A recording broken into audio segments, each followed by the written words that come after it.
isang mundong tila di natutulog sa ingay ng teknolohiya at mabilis na pagbabago. Paano nga ba natin matutuklasan ang ating tunay na pagkatao? Ang sagot ay katahimikan. Ang katahimikan ay higit pa sa pagtahimik lamang. Ito ay isang espasyo kung saan tayo natututo, nagmumuni at tumutubo bilang mga individual. Dito tayo humihinto at tinatanong ang ating mga sarili. Sino nga ba ako? At ano ang aking mga pangarap?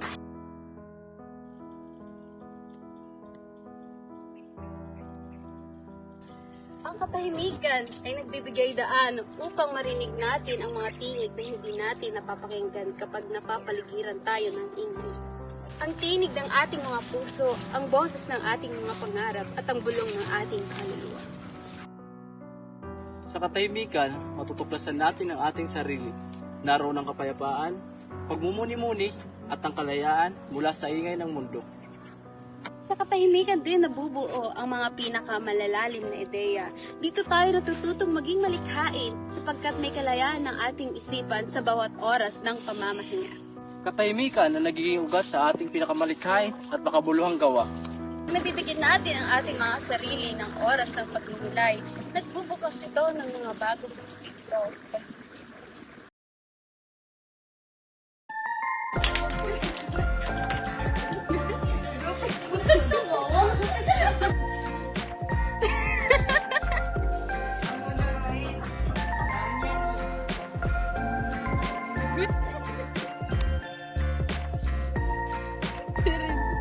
Pagod na po ako.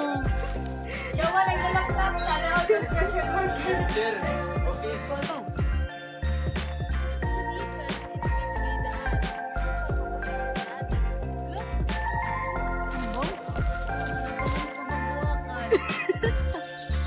Mamoho, naging agian naman.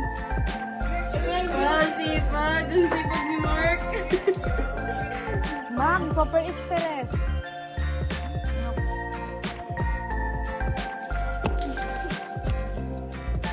Super chong, pre.